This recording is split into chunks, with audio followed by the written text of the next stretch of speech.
Hola profesora, ¿cómo le va? Hola.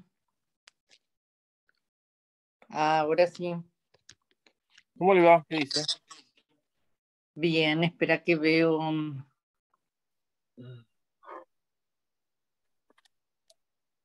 los demás Hola, compañeros. buenas tardes.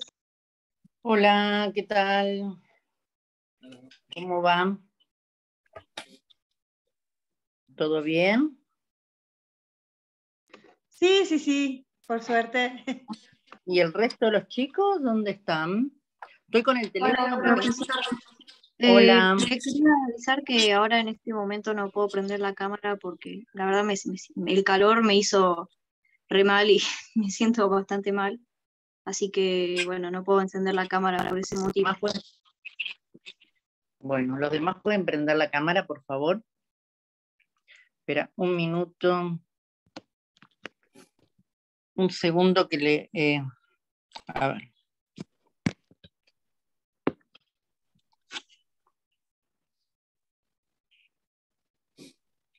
¿Pueden prender la cámara, chicos, por favor? Oh, ya sí, ya tengo.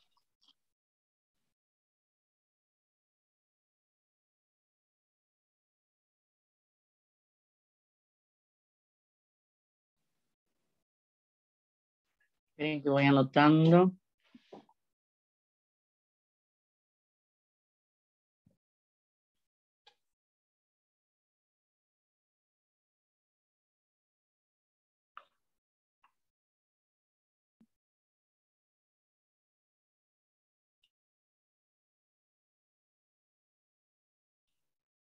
Bueno, Melissa, a ver, más participativa. Tengo a Mauricio, a Ivo, a Franco, a Chiara, Melissa. Bueno, Alfonso, contame qué es un poquito, qué es un hecho jurídico. ¿Se escucha ahí? Sí, Un hecho jurídico son los acontecimientos que se dan en situaciones o relaciones jurídicas. qué lío esto. Sabes que no te escucho, pero no lo llego a ver. No sé qué pasa. Que lo- ah, Ahí, dale, ahí estamos, ahí estamos. Dale. Ahí se escucha, creo que me anda mal el audio, por eso. Bárbaro. Vos viste la clase pasada, que era un hecho jurídico, ¿sí? ¿Que yo qué? La clase pasada hablaron sobre hechos jurídicos, ¿no es cierto? Sí, sí, sí. Bueno, y me estabas contando que era... Hay hechos y hechos jurídicos. Hechos pueden ser acontecimientos por el hombre y los hechos jurídicos dan la creación de situaciones o relaciones. Bárbaro. ¿Qué hecho jurídico, por ejemplo, conoces? Eh, Puede ser un contrato. ¿Un hecho jurídico? Sí. Es un acontecimiento. Ah, acontecimiento.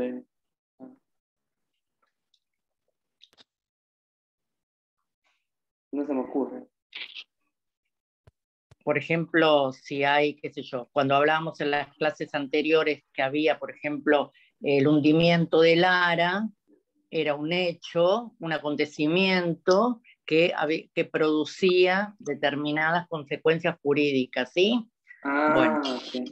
esto, chicos, como siempre decimos, si no van leyendo y todo, después es difícil dar clases sobre cosas que ustedes no manejan, entonces vamos hablando de cosas y ustedes no recuerdan lo anterior. Traten de ir leyendo, ¿sí? Para que vean. Bueno, como vos bien dijiste, entonces el hecho jurídico es un acontecimiento, ¿sí?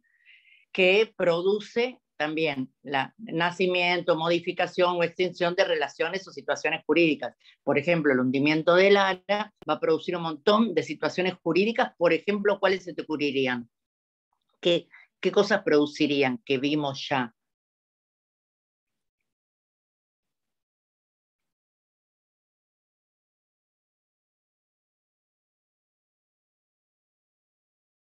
Bueno, Vamos a seguir con la clase. Digamos, no tiene sentido si ustedes no van aprendiendo lo que vieron. Se supone que acá me deberías contar de ausencia, presunción de fallecimiento, que es todos los temas que fuimos viendo. Si no, si ustedes los estudiaron y después los dejaron ahí, no tiene mucho sentido, ¿no? Tienen que ir relacionando todo y se supone que van sumando datos, ¿no? Bueno, igual muy bien, Franco, por contestar. Entonces decíamos que teníamos la diferencia con el hecho jurídico, el simple acto lícito, el acto jurídico, el acto voluntario, el acto ilícito. Lo interesante de todo es que van a producir determinadas modificaciones,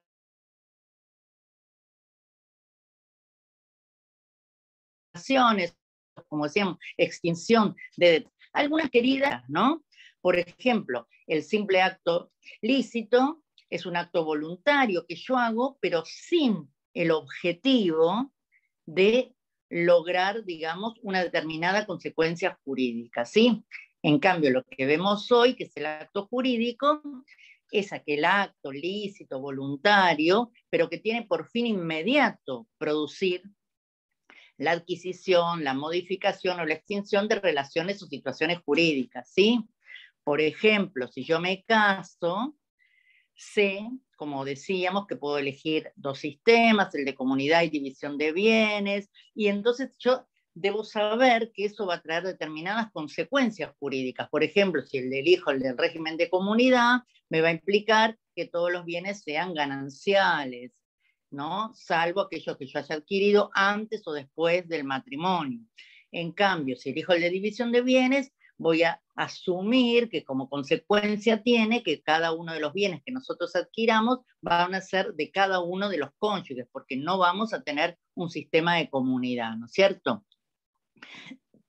Entonces, este acto jurídico tiene la característica de ser un acto voluntario, porque lo hago con discernimiento, intención y libertad. Y acá tendría que yo preguntarles qué es discernimiento, intención y libertad, y alguno me contaría justamente que el discernimiento, más allá de cuando hablamos de capacidad de hecho y de derecho, es que alguna persona puede tener 18 años, ser capaz de derecho, de ejercicio, pero no puede discernir, no puede comprender el acto. Y entonces esa persona no estaría, digamos, en condiciones de realizar un acto jurídico porque por ahí no comprende. Por ejemplo, si yo hoy le digo a ustedes que firmen un fideicomiso, por ahí no comprenderían específicamente el acto, ¿no? Entonces acá lo que buscamos es que tenga estas tres características, que discierna, o sea, justamente discernir es aceptar las consecuencias que trae, tener intención de hacerlo. Yo voy a firmar un contrato, etcétera, porque quiero que tenga un determinado resultado y además luego con libertad.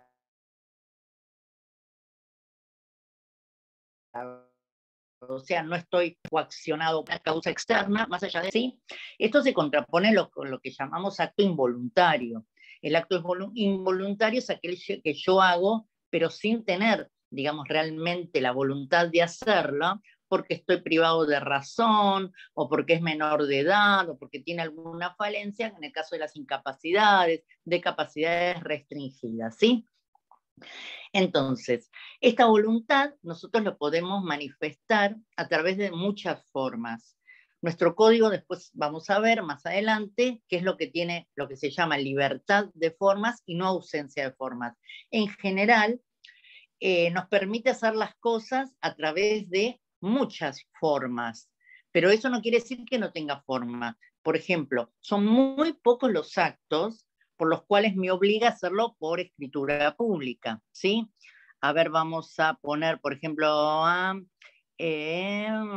Chiara, ¿sí? Chiara, sí. Decime, ¿qué actos para vos sí o sí tienen una formalidad rigurosa y que hay que hacerlo, por ejemplo, por escritura pública? ¿Qué actos jurídicos se las ventas de un inmueble? Por ejemplo, perfecto, para vender un inmueble necesariamente yo tengo que hacerlo a través de escritura pública. Puedo hacer un instrumento privado que sería el boleto de compraventa, pero no voy a perfeccionar lo que se llama el derecho real de dominio, que es este derecho que hablábamos tan absoluto, por el cual no solo nosotras dos vamos a saber, yo si te vendo a vos, Chiara, y hago un boleto de compra-venta, para nosotros va a ser válido, pero es inoponible para el resto, porque el resto no sabe que yo te compré. Por lo tanto, luego vamos a hacer una escritura que la vamos a inscribir en el registro y ahí vamos a publicitarla, o sea, todo el resto de nuestros compañeros y de la ciudad y del país van a saber que yo te vendía a vos. ¿Algún otro acto jurídico, Chiara, que se te ocurre que tenga que ser no solo por escritura, sino con algún tipo de formalidad? Los matrimonios, no sé, adopciones. Perfecto, Chiara.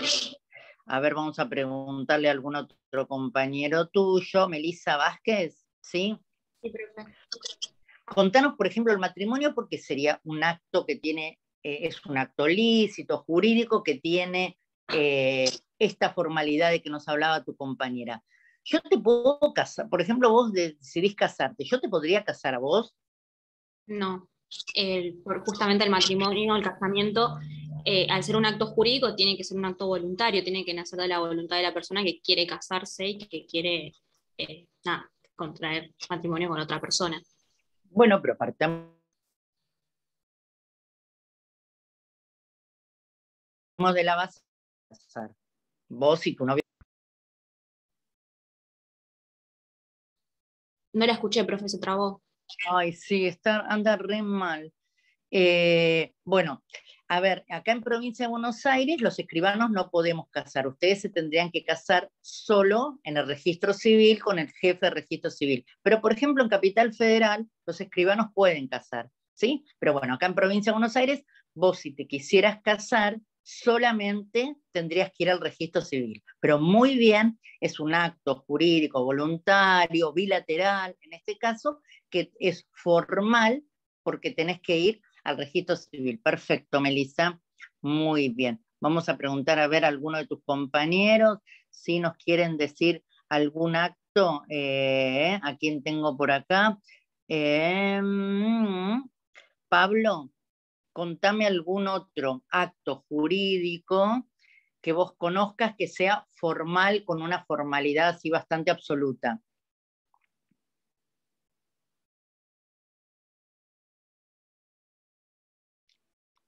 Pablo.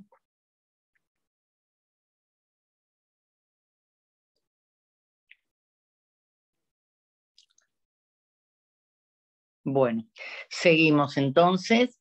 Entonces, todos estos casos que dieron ustedes tienen que ver con esto de que la manifestación de voluntad se hace a través de una forma. Siempre va a haber forma, nunca va a haber ausencia de forma. Lo que después vamos a ver es qué tipo de formas van a, ¿cómo se llama?, necesitar para determinados actos. Por ejemplo, la adopción es un acto formal absoluto, la donación de inmuebles, la venta de inmuebles, todos esos son actos con solemnidades absolutas.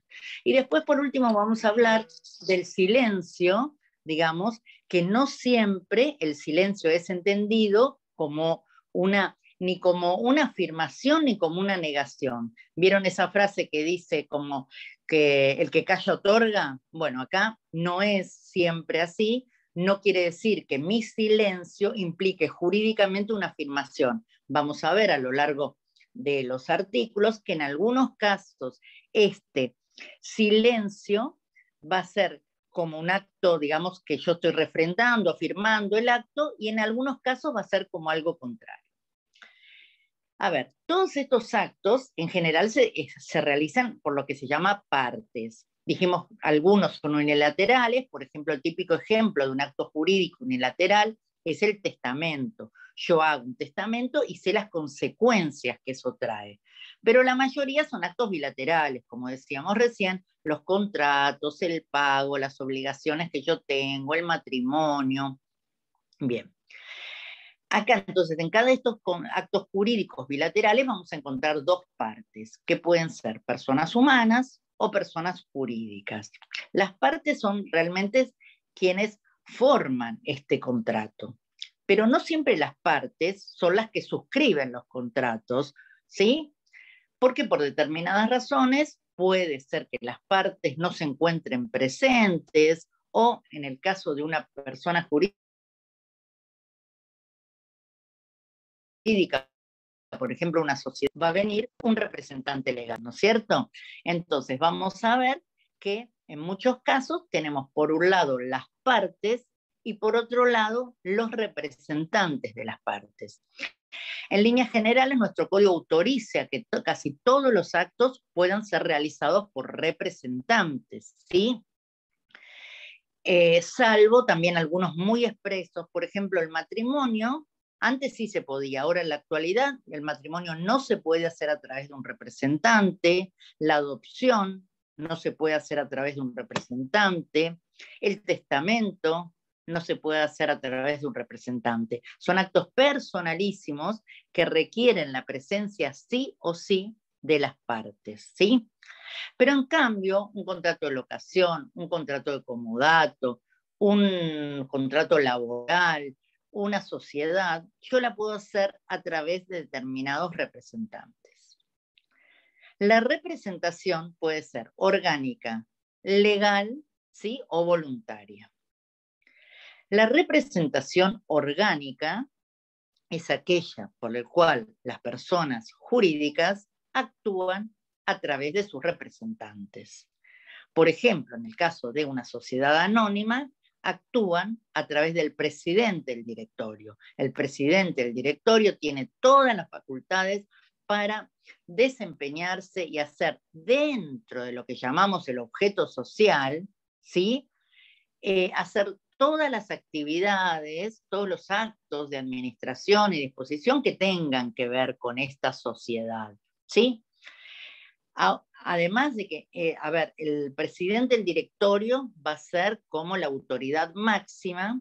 Igualmente, en muchas sociedades, sobre todo las sociedades grandes, se nombra un apoderado, varios de ellos. Por ejemplo, Claro, la empresa Claro o los bancos, si bien cada uno tiene un gerente, los que son los bancos, pensemos como una sociedad anónima, van a tener un gerente, pero además van a tener miles de apoderados en todo el país, que son abogados, contadores, que ejercerán a través de ese mandato que se les va a dar, a través de ese poder de representación, un montón de facultades que tienen que ver con el propio desenvolvimiento de la actividad que realiza esta sociedad. En general, por ejemplo, la representación de los directores en una sociedad tienen una vigencia, puede ser de 1 a 3 años, y continuamente deben renovar sus cargos. Distinto es una sociedad de responsabilidad limitada, en la cual el socio gerente, que va a ser acá no va a haber director, va a haber un socio gerente, que va a ser quien va a representar a la sociedad. En general, lo que se estipula es que tiene toda la vigencia. Yo puedo pactar otra cosa, pero en general el plazo de duración del mandato que tiene este socio gerente va a ser mientras dure la sociedad, ¿sí? Salvo que se lo renueva o se decida modificarlo o cambiarlo por otro. Entonces así las fundaciones, las asociaciones civiles que ustedes estudiaron, van a tener un presidente, siempre va a haber una persona o un órgano, en muchos casos puede ser colegiado, que sea el órgano de administración a través del cual la sociedad se manifieste a través de estos tipos de representantes, ¿sí? Esa sería entonces la orgánica. Luego tenemos la legal, que es la que está establecida por una ley. Por ejemplo, ya vimos muchos en la primera parte, que sería, vamos a volver a algún compañero. Mauricio. Sí, profe, perdón, se me estaba quedando sin batería la compu. A ver, ¿qué tipo cuando hay un incapaz? ¿Cómo? Se cortó. Cuando hay una persona incapaz, ¿quién la representa? Si es incapaz, un curador. Perfectamente. Esto es lo que llamamos representación legal, porque la misma ley, en este caso el código, establece que para determinadas personas deben ser representadas por, en este caso, como bien dijiste, por un curador. Acordate que era la diferencia justamente con el sistema de apoyo en el cual en el sistema de apoyo no lo representa, sino que lo asiste. Si yo tengo un sistema de apoyo que podía ser un cuerpo de colegiado de médicos, abogados, o puede ser 2 personas, o puede ser un fideicomiso, puede ser un montón de cosas, lo va a asistir en las decisiones del incapaz, pero nunca lo va a representar. Muy bien. Bueno, otros casos, por ejemplo, es los menores, que son los menores de edad son representados por sus padres, quienes ejercen la representación en ejercicio de la responsabilidad parental, ¿sí? Cuando un chiquito, por ejemplo, de 10 años, tiene un accidente y sus padres quieren iniciar un juicio, obviamente el nene de 10 años no va a poder otorgar un poder. Entonces lo van a hacer los padres en ejercicio de la responsabilidad parental. Lo mismo, por ejemplo, si los papás le quieren donar una casa a un nene de 5 años, ¿pueden hacerlo? Sí, como el nene de 5 años no puede firmar, van a firmar el papá y la mamá en ejercicio de la responsabilidad parental. Luego veremos en qué casos van a firmar los dos y en qué casos uno, ¿sí? Hay algunos actos menores, por ejemplo, para sacar el carnet de conducir en las ciudades en que se permite hacerlo a los 17, en muchos casos se permite que firme uno de los dos papás, lo cual yo veo bastante mal, porque es un acto bastante importante como que lo firme uno de los dos, pero bueno, les permiten en la municipalidad que lo firme uno de los dos. En cambio, para comprar o vender, bueno, más para vender, para comprar en general ya la doctrina entiende que con que firme uno de los dos papás está bien, ¿sí? Y después tenemos el caso del tutor, ¿no? Que si es una persona menor de edad que no tiene los padres, el Estado le va a designar un tutor que lo va a representar. Otro caso habitual es en las sucesiones, cuando fallece una persona, por ejemplo, supongamos el dueño de una empresa muy importante, que no pueden, digamos, los herederos esperar al tiempo que dure la sucesión para seguir activando la fábrica. Entonces, rápidamente van a designar un administrador, que puede ser dentro de los herederos o un tercero, que va a ser quien va a comenzar a hacer todos los actos operativos, pagarle a los empleados, comprar y vender mercaderías, etc. Esa designación tiene que estar dentro del expediente judicial y va a tener algunas características. Nosotros como escribanos, cuando vamos a hacer alguna operación, vamos a pedirle la designación y vamos a analizar si el juez lo autorizó para todo o muchas veces lo autoriza, bueno, solamente para pagar a proveedores, solamente para firmar un contrato, pero no para comprar, no para vender. Eso depende de la actividad de la empresa y depende de lo que el juez entienda en ese momento, ¿sí? Entonces, esas son lo que llamamos representaciones legales. Y por último, está lo que llamamos representaciones voluntarias, que son cuando una persona quiere que otra la represente y le otorga un poder de representación. No confundir con el mandato, de hecho igual veo que en Rivera y a veces en Saux también utilizan esta expresión, no es lo mismo un poder de representación que un contrato de mandato. Como siempre les pongo el ejemplo, por ejemplo, si yo quisiera que darle un poder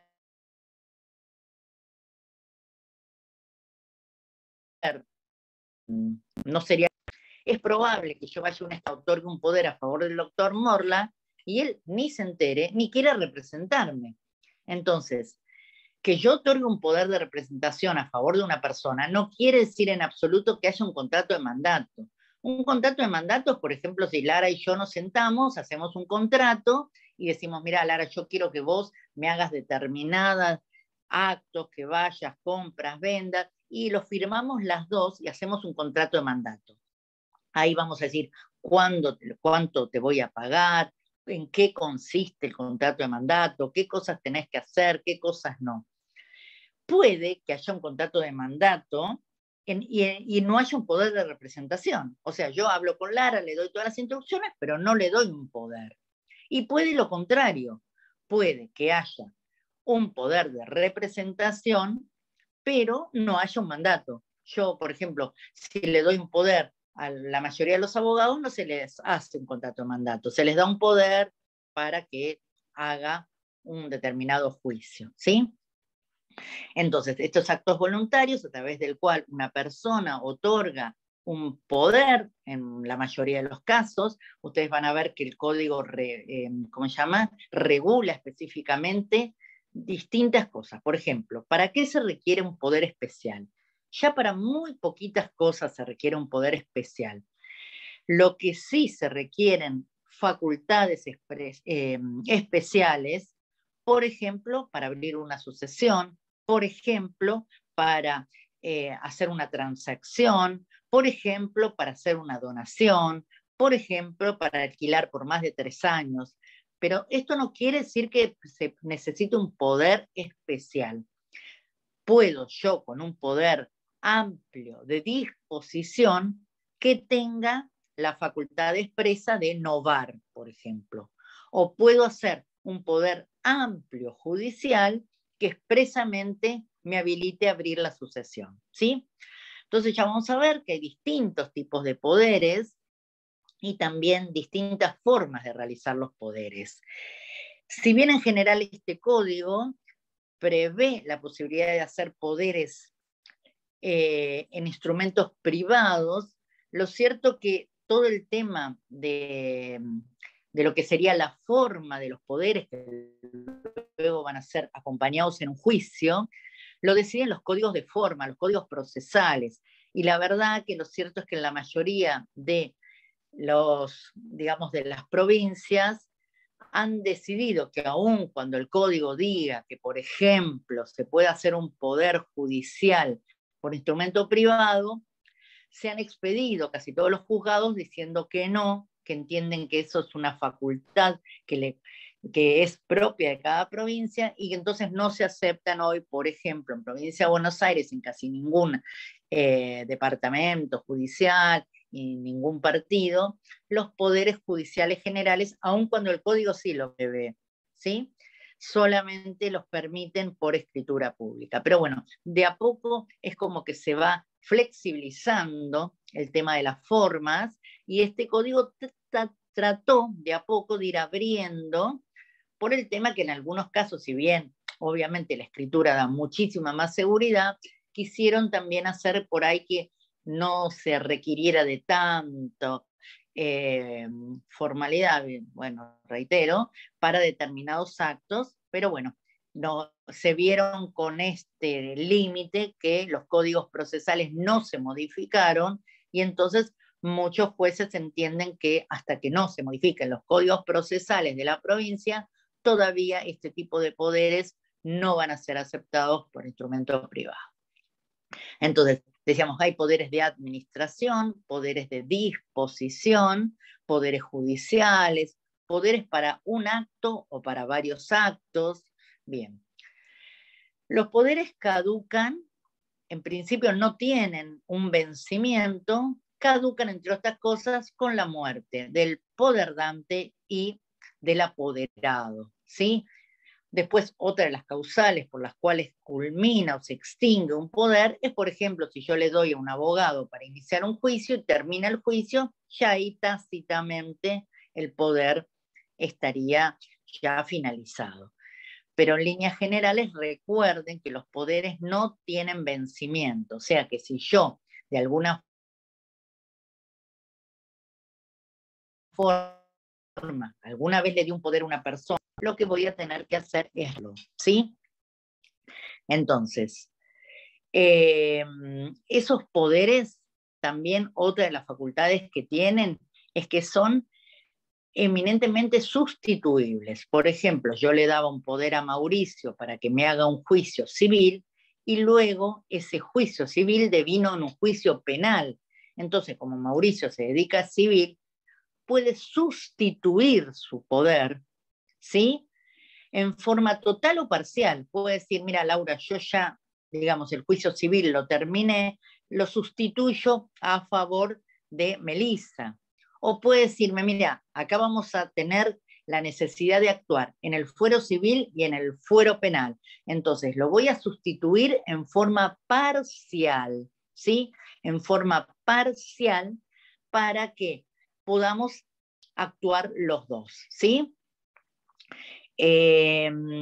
Otra de las características que es un poder se puede dar a una o varias personas para que actúen en forma conjunta o en forma indistinta, ¿sí?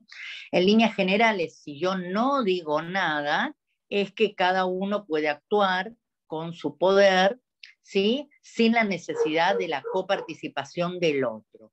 Ahora, si establezco que deben hacerlo en forma conjunta, muchas veces se utiliza esta forma para que, por ejemplo, sí o sí tengan que actuar dos personas.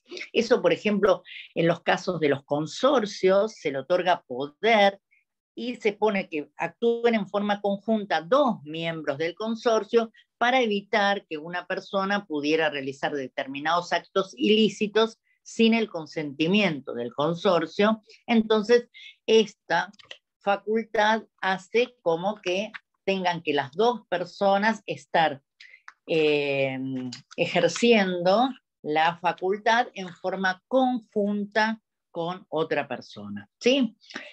Bueno, a ver, se escucha, sé que se escucha todo medio cortado porque estoy con el teléfono, porque no tengo internet, pero bueno, creo que básicamente dijimos todos los temas que hoy teníamos que hablar, que era específicamente, recordemos que hablamos de negocio jurídico, la diferencia con el hecho jurídico, con el acto voluntario, con el acto lícito y con el acto ilícito. Recuerden todas esas diferencias, ¿sí? Y compárenlo cuando hablamos al comienzo de situación jurídica.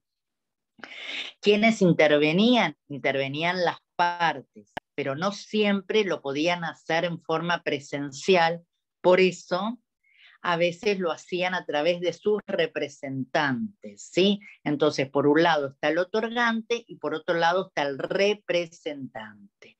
Como dijimos, los representantes pueden ser en forma legal, orgánica o voluntaria. Legal, cuando lo establecía la ley, específicamente en el código, por ejemplo, para las personas incapaces, para las personas menores de edad, ¿sí? Y para en el caso, como dijimos, de un administrador, todo eso iba a estar determinado por la ley de quienes lo iban a representar en forma legal. Por ejemplo, un chiquito no lo puede representar la abuela, salvo que no tenga los padres, porque la ley indica que es obligación que lo representen sus padres en ejercicio de la patria potestad, ¿sí? Mal dicho patria potestad, de la responsabilidad parental. Y después, entonces, por último, hablábamos de lo que es la representación esta voluntaria, que es la que más a menudo vemos, que es esto de otorgar el poder. Los poderes, como yo le decía, si bien caducan por muchas razones y la mayor es con la muerte del poderdante o apoderado, hay algunos casos especiales que indica, por ejemplo, es el 381 del Código Civil, en el cual dice que el poder puede seguir siendo utilizado luego de la muerte del poderdante cuando es para finalizar un acto especial. Por ejemplo, yo le doy un poder a una persona para que culmine un negocio de leasing que estábamos haciendo, ya está el hecho realizado, ya le entregué el auto y solo falta ir a la concesionaria y terminar de firmar los formularios. Si esta persona fallece, ese poder realizó prácticamente y que solo hay que finalizar algún acto de estos de tipo administrativo o formal. Para que este poder pueda ser utilizado, debe decir expresamente en el poder que se tiene en consideración el artículo 381 y como es un acto especial, le va a servir, ¿sí? Y por último, el poder especial irrevocable, que es lo que la gente llama el post-mortem. Todos los poderes son revocables, con excepción de algunos que son irrevocables porque también el negocio ya se produjo. Para que exista un poder especial irrevocable, que es post-mortem, se tienen que dar tres características. Que haya un negocio base, O sea, que yo ese poder también lo haga porque ya hice un determinado negocio, entonces lo que yo hago es otorgarle a esa persona el poder para que lo termine, que esto tiene mucho vínculo con lo que hablábamos recién del postmortem. Después tiene que tener un plazo cierto, o sea, 1 año, 5 años, 3 días, 20 años, cualquiera sea el plazo, pero tiene que tener un plazo cierto, cosa que el resto de los poderes no lo tienen, ¿sí?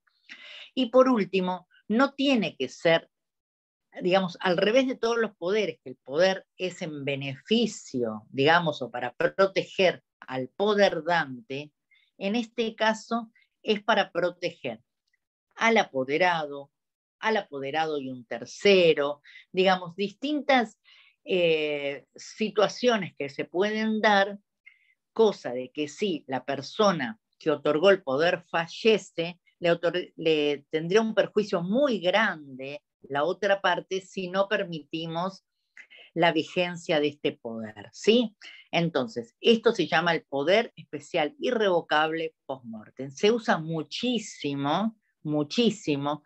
Por ejemplo, un caso es que una persona vendió su propiedad y resulta que cuando va a querer escriturar está inhibido. Entonces no se puede escriturar. Entonces, ¿qué solución le podemos dar cuando ya la persona le pagó y todo? Es bueno, le otorga un poder especial irrevocable post-mortem para que cuando la persona levante la inhibición, el señor pueda hacer la operación, ¿sí? Otro caso que lo utilizamos es cuando hay un divorcio y se van a liquidar cada uno y adjudicar los bienes, y por alguna razón o económica, porque no tienen el dinero o por alguna otra razón no pueden hacerlo, y hacemos que entre los dos se otorguen un poder especial irrevocable que tiene como base el convenio de disolución de la sociedad conyugal.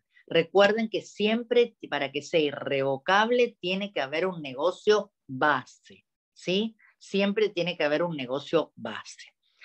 Y esto que sea en beneficio de, en este caso, del cónyuge que va luego a hacer la escritura y lo va a poner a su nombre. Y por último, para terminar con esta conexión bastante complicada, recuerden que los poderes no se registran. En Provincia de Buenos Aires no hay ningún registro de poderes. Entonces, nosotros no sabemos si un poder está vigente. Si alguien viene a nuestro estudio o a nuestra escribanía, no tenemos forma de saber si ese poder está vigente. Por lo tanto, se hace una operación que se llama bastanteo, que uno estudia el poder, lo califica, y en este caso el escribano, ¿qué va a poder decir? Que esa facultad, ese poder, contiene o no contiene facultades suficientes para el acto. Pero lo que nunca va a poder decir es que el poder está vigente, ¿sí? Porque eso no tenemos forma de saberlo. Por eso sí se lo hacemos decir al apoderado, porque el apoderado va a tener que manifestar que está vigente. Entonces, si el día de mañana se prueba que su poder dante estaba fallecido o le había revocado el poder, ¿sí? Esto va a demostrar la mala fe del apoderado, no en este caso del escribano o del abogado interviniente, porque no tenían forma de saberlo, ¿sí? A ver, si alguien con un poder de administración vendió una casa, ahí sí, digamos, el que va a tener la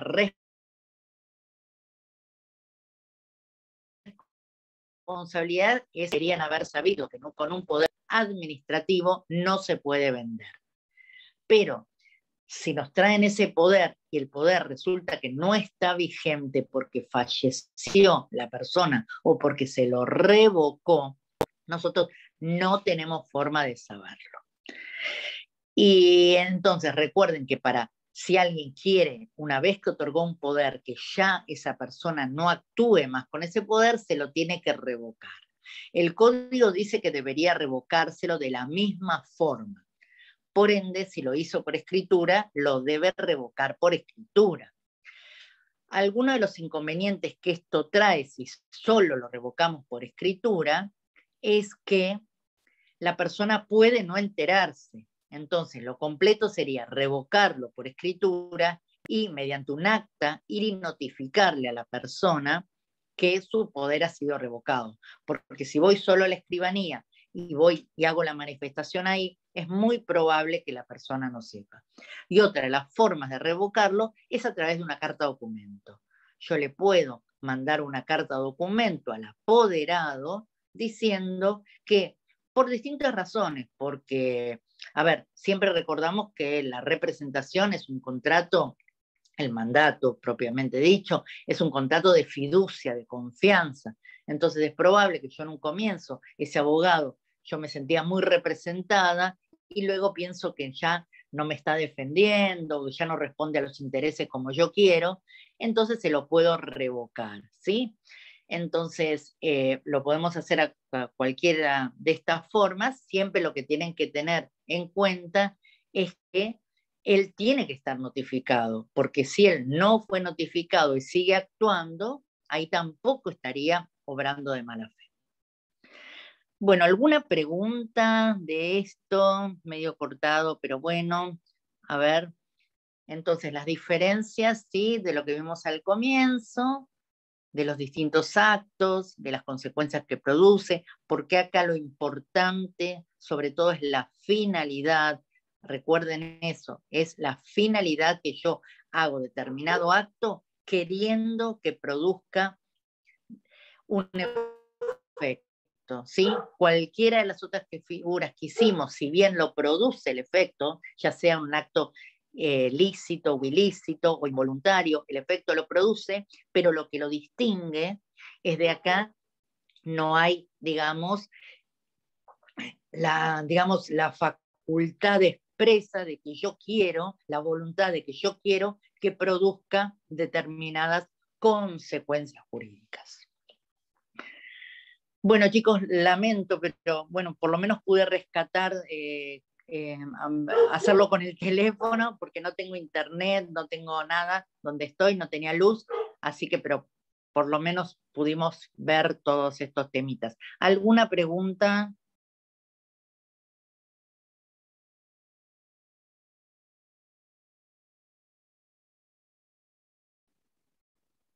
¿No? Sí, yo no tengo ninguna. Hola. Hola, ¿cómo le va? Muy bien. No, no tengo ninguna.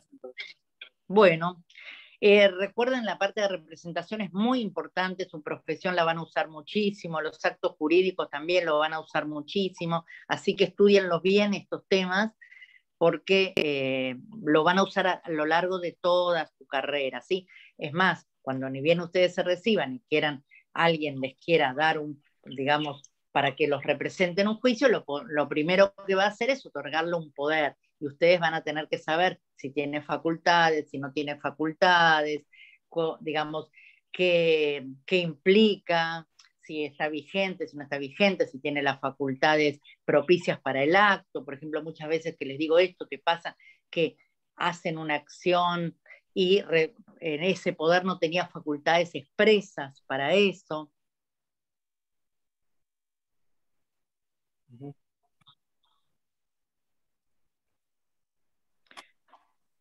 Bueno, después, igual si puedo, les voy a grabar una clase mejor, sin tanta cortada como esto, pero bueno, no quería que se la perdieran hoy. Así que cualquier duda, cualquier pregunta, después me la mandan por el... Laura, yo te puedo hacer una consulta, claro. Porque la verdad es que al principio de la clase estaba un poco perdida porque yo no sé si entendí mal o qué, pero cuando nos vimos el martes pasado, que vimos la unidad 17, si yo no recuerdo mal, habían quedado unos puntos que no vimos, y que vos dijiste, bueno, lo retomamos, eso, y que vos dijiste, lo retomamos en la clase que viene. Okay. Sí, se los voy a mandar por video, porque mirá lo que es la conexión, es imposible, por eso hoy tampoco, después les mando lo de dinero y valores, ¿sí? Bien. Lo voy a grabar bien por otra forma. Y después de la unidad 20, o sea, de la unidad 20, nosotros lo que vimos hoy es todo lo que, o sea, del punto 2 en adelante. Seguimos después con la unidad 20, sigue mi próximo compañero con el resto de los temas. Ok, pero de la unidad 20, entonces el punto 1, 2 y 3 ya lo vimos con vos ahora. Sí, Okay. sí, es eso. Digamos, reducido, pero es Bien. eso. Ok. Bien, bárbaro. Bueno, gracias. No, chau. Gracias, profe. Chao, gracias. Adiós, chicos. Cualquier duda me mandan un mail y lo siento muchísimo por la conexión. No hay problema, gracias. Gracias, profe.